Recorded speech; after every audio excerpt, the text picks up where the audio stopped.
أهلا بيكم يا ملكاتي في حلقة جديدة من ركن كليو.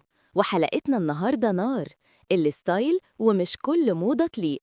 خليني أقولها بصراحة، مش أي حاجة غالية تبقى شيك، ومش أي موضة نازلة معناها إنها ليكي. في ستايل يلبسك، وفي ستايل يلبسك على الفاضي. الفرق إن الأول يخليكي واثقة، والتاني يبان عليكي سلفاه. أكبر غلطة إنك تجري ورا الترند من غير ما تسألي ده لايق عليا، على جسمي، على روحي. مش كل اللي ناسب غيرك لازم يناسبك.